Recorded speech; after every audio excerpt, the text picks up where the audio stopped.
Hello students. So today we will learn about how we can compute the income from house property and other conditions in which we will ascertain whether the income will be a house property income or not. So the entire head, that is income from house property, is given under section 22 to 27 of your Income Tax Act. So if I would say just the introduction, so whenever you learn about this income chargeable under house property, so we will always be sure that it is the rental income which is earned from the building owned by the person, and this building can be residential building or commercial building. Okay, so whenever the rental income is there, so we have to assume that okay, it might or might not come under income from house property.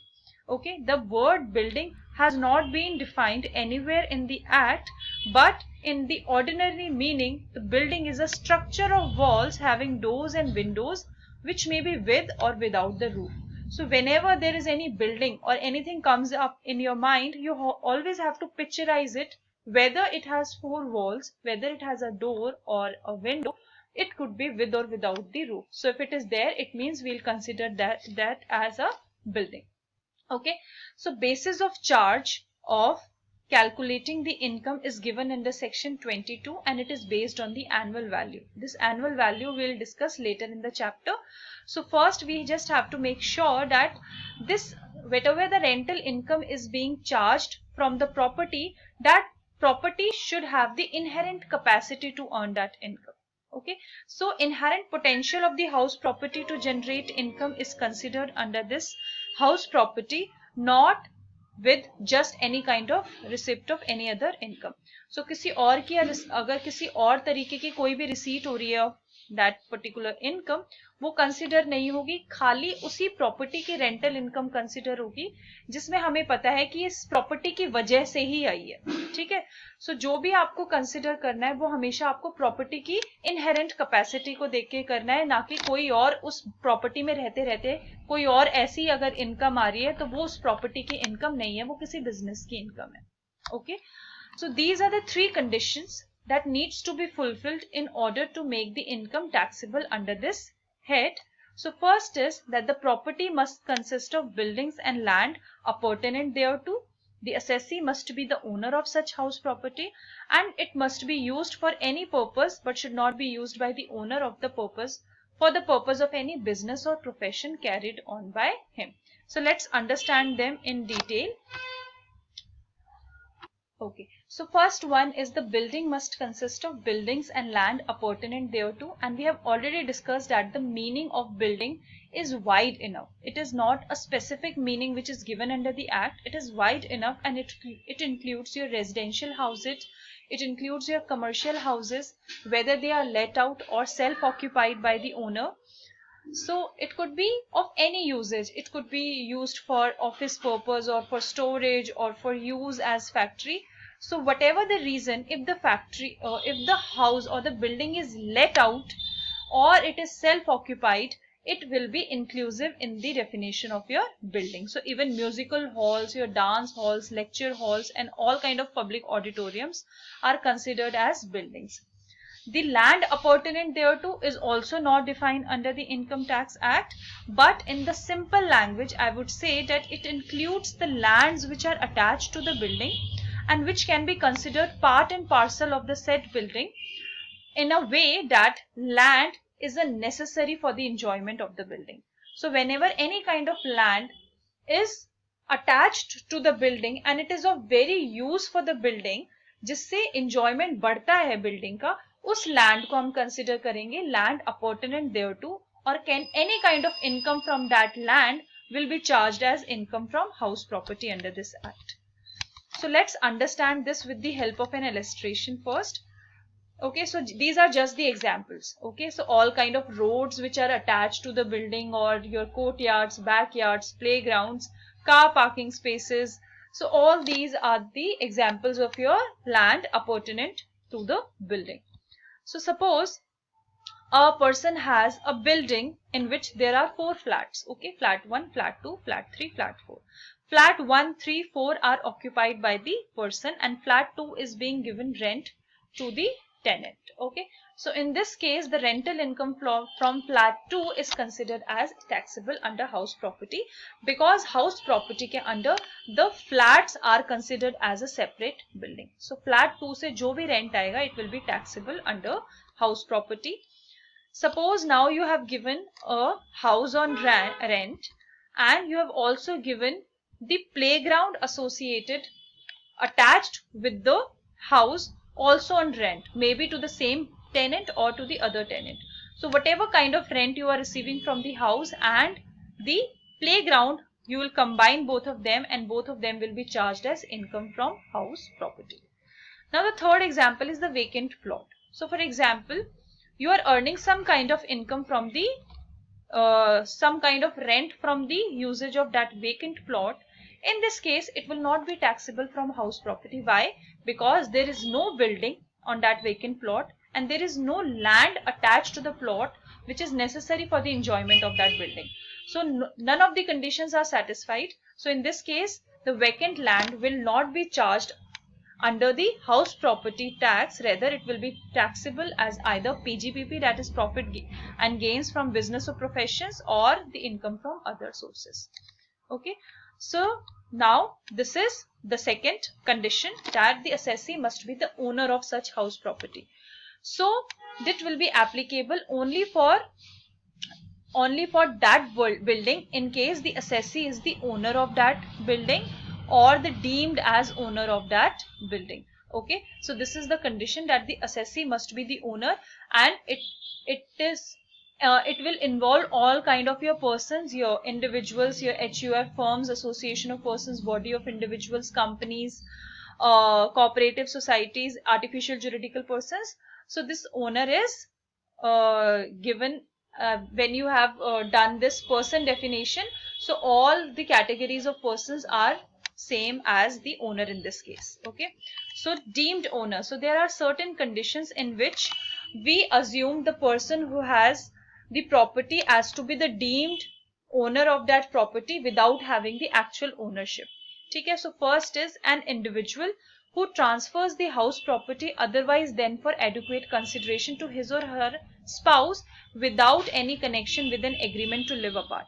अगर किसी individual ने अपनी house property without an adequate consideration अपनी spouse को दी है बिना किसी डाइवोर्स एग्रीमेंट के, उस केस पे that individual will be considered as the deemed owner. भले ही उसने ट्रांसफर कर दी है, ठीक है, बट इंडिविजुअली उसमें डीम्ड ओनर रहेगा. Similarly in case he has transferred the house property to his minor child and the minor child is not the married one, so in this case also the individual is considered as to be the deemed owner of the house property. The next one is the holder of an impartible estate.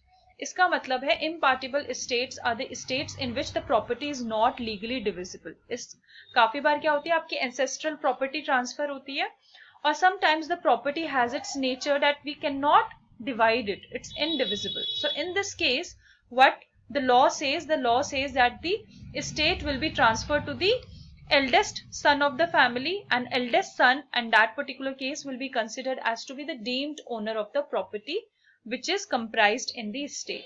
So whosoever the holder of an impartible estate, that will be considered as to be the deemed owner. In the first condition, if it would have been a transfer in connection with the divorce agreement, in that case जिसको transfer हुई है, जिस spouse को, वो liable होगा, that person will be the deemed owner. But in the case where there is no connection of agreement to live apart, उस केस में the individual who is transferring वो लाइबल होगा. Now this is the third condition. The member of the cooperative society, company or other association of persons to whom a building or a part thereof is allotted or leased, उस केस में भी जिस भी member को वो allotment हुई है या फिर लीज पे मिली है वो बिल्डिंग, भले ही is not the actual owner, but that member will be considered as to be the deemed owner. This is the fourth condition. in case the person has acquired a property under the power of attorney transactions. ठीक है, power of attorney transactions होती हैं which are in case अगर attorney transaction में जो जिसको मिली है, the person who has been given the attorney, अगर वो satisfy कर रहा है all the conditions given under section 53A of the Transfer of Property Act, in that case the person who has acquired will be considered as to be the deemed owner. और क्या क्या conditions है? There should be an agreement in writing between the purchaser and the seller. The purchaser has paid the consideration or he has ready to pay the consideration and the purchaser has taken the possession of the property. So agreement भी है, consideration भी है और possession भी है. Okay. The last one is if a person makes a property on lease for 12 years or more, then also in that case the person will become the deemed owner. So whenever the person has taken a property on lease, so you have to always compute the number of years for which he has taken the lease, and if it is 12 years or more, then it means he is the deemed owner of the company. So from this illustration you can understand, in case Mr. X is the owner and he has let out his building to Mr. X for a rent, in that case Mr. X is the owner and he is letting out, so whatever the rent he is earning will be taxable as house property income for Mr. X. In the other case, now the Mr. Y, who is the tenant, he is let out the building to Mr. Z. In this case, the rental income will be charged as the other source income for Mr. Y, because Mr. Y is not the owner. He is also not the deemed owner. He is the tenant who is subletting out the property. Okay. This is the third one, in which the property may be used for any purpose but should not be used by the owner for the purpose of any business or profession carried out on by him, the profits of which are taxable to him. ये आपको इस illustration से समझ में आएगा. For example, Mr. X has let out the building and tenant is doing the business. उसने let out कर दी है. अब now tenant is doing his work. He is doing business or he is running any kind of a business.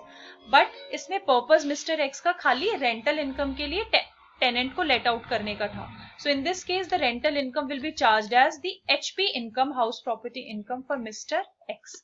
But in case Mr. X is doing business in his building, in that case whatever the income he is getting, that income will be charged as PGBP income and not the house property income, because whatever business he is doing, that business is there in the house property which is acquired by him. So in this case he is running a business, so whatever income is there, it is the PGBP income, not house property income. So these are the three illustrations. First is X owns a property and use the property as his office, factory or godown, and the property is used for the purpose of carrying on own business or profession. So in this case, since the purpose of using that property is for his own business, in this case nothing will be taxable under section 22. The second is X Limited is a manufacturing company and the factory of the company is situated in Mumbai, and within the factory premise there is a residential colony having 100 quarters for workers. So जो factory थी उसी के अंदर एक residential colony भी थी, और वो रेजिडेंशियल कॉलोनी में जो क्वार्टर्स थे वो एक्स लिमिटेड ने अपने ही वर्कर्स को दे रखे थे 500 रुपीज पर मंथ के रेंट के बेसिस पे. बट इसमें जो पर्पस था of letting out the residential quarters is to run the business smoothly. So in this case आपके हाउस प्रॉपर्टी इनकम नहीं मानी जाएगी. Whatever the income that company is earning by letting out of the quarters to workers, that is rupees 500 per month from the worker, will be taken as a business receipt and not house property income. Next is Z Limited makes available a few rooms in its factory on nominal rent to the government for locating a branch of nationalized bank, post office and central excise office for carrying out on its business efficiently and smoothly. In this case also, since the purpose is the business, so nothing will be taxable under section 22. Whatever the rent is being collected, it is incidental to the business of Z Limited. So it will be charged as income under section 28 of your, which falls under PGBP income, and it will not be taxable under house property income. So I hope all these illustrations are clear, and the three important conditions, that these are the basis of charge of income under the house property income, and it is given under section 22. So these three conditions are very important, and unless you are aware about those three conditions, you cannot move further to solve the house property computations. Okay, so I hope this is clear. In case of any doubts, please write in the comment section. Thank you.